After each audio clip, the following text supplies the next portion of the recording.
सोलापूरच्या माळशिरस तालुक्यातील मार्कडवाडी या गावात पुन्हा एकदा बॅलेट पेपरवर मतदान करण्यास गावकरी आग्रही होते।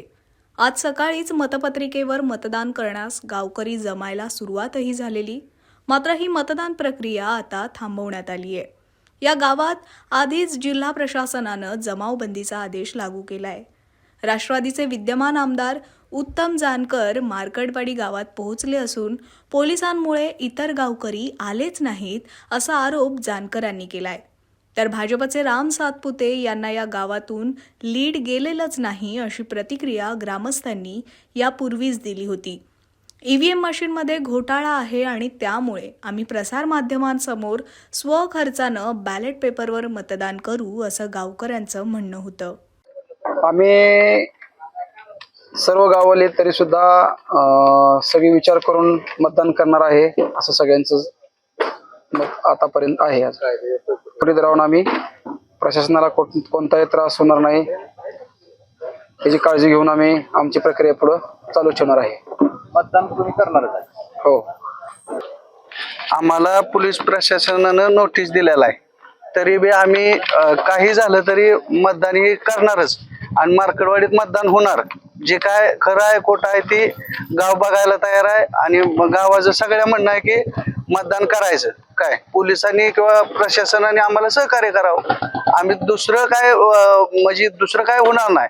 सगळ्या गावाचं म्हणणं आहे की जे काय झालंय ते गावाला मान्य नाही, त्यामुळे सगळ्या गावाची इच्छा आहे की मतदान हे घ्यायचंच आणि मतदान होणार।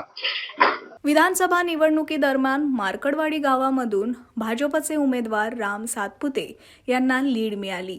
मार्कडवाडी गावात 2300 मतदार आहेत।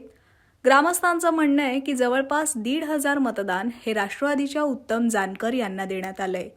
23 नोव्हेंबर रोजी निकाल लागला असता भाजपचे राम सातपुते यांना 1000 इतकी मतं मिळाली। आम्ही मतदान केलेलं नसताना सुद्धा भाजपला 1000 मतं कशी काय मिळाली असा सवाल या गावकऱ्यांनी उपस्थित केलाय। आता आमच्या मार्कडवाडी गावानं ठरवलंय किंवा आपलं मतदान चेकच करायचंय, मग सरकार कशाला घाबरते? एवढं जडपून आमच्या वाहनाची काय करणार आहे? बरं, आम्ही काही अनुचित प्रकार घडून देणार नाही, सहकार्यच करणार प्रशासनाला। पोलीस प्रशासनाने आम्हाला नोटीस दिलीत, बरं एवढं काय आम्ही काय आम्ही मतदान घेतोय आमच्या स्वखर्चानं, तुम्हाला कशाच दबाव आहे? काय तुम्हाला अडचण बी नाही? बरं खरं काय खोटं काय कळू दे की आम्हाला हे बद्दल एवढं दबाव आमच्या वाहनाचे कारण काय प्रशासनाची?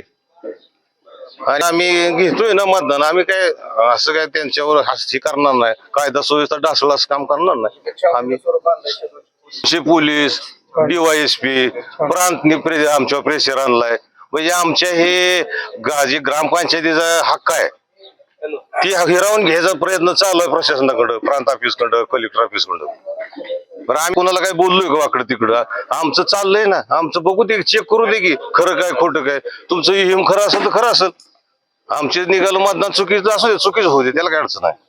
पण आम्ही तुम्हाला सहकार्यच करणार आहे, पोलीस प्रशासनाला, तहसीलदार साहेबाला, कलेक्टर साहेबाला, त्यांना काय आम्ही बोलत नाही वाकडं तिकडं, आम्हाला घेऊ दे ना मतदान। एवढं काय प्रेशर आणलं आमच्यावर? 10-20 गाड्या इथं, कलम लावलं 144, एवढं काय सेन्सिटिव्ह विषय इथं झालाय। तर मतदान प्रक्रिया थांबवल्यानंतर उत्तम जानकर यांनीही माध्यमांना प्रतिक्रिया देत न्याय मिळवल्याशिवाय थांबणार नाही असं सांगितलं। लवकरच पुरावे सादर करू असंही उत्तम जानकर यांनी म्हटलंय। पोलीस प्रशासनाबरोबर चर्चा सुरुवातीला केली। पोलीस प्रशासनानं त्या ठिकाणी तुम्ही एक बी मतदान पोल केलं तर आम्ही हे साहित्य तुमचं मतपत्रिका असतील, मतपेट्या असतील, आम्ही सगळं गुंडाळून घेऊन जाणार आहोत।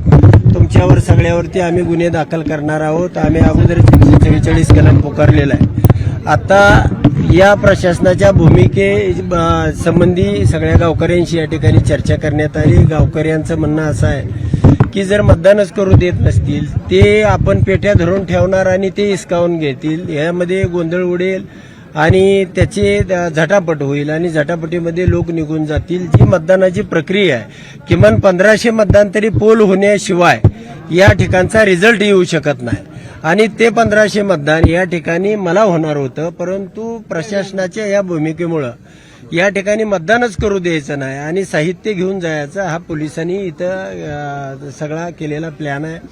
त्यामुळं आम्ही या ठिकाणी थांबण्याचा गावकऱ्याबरोबर चर्चा केल्यानंतर निर्णय घेतलेला आहे. आम्ही येणाऱ्या 8 दिवसामध्ये प्रांत कार्यालय असेल किंवा अजून जिथं सुयोग्य न्याय मागण्याचं ठिकाण असेल त्या ठिकाणी ताकदीनं एक 25 ते 50 हजार लोकांचा या तालुक्यातला जो आक्रोश आहे हे निवडणूक आयोगापर्यंत, या न्यायव्यवस्थेपर्यंत, या सरकारपर्यंत पोहोचवण्याचा ताकदीनं प्रयत्न करू.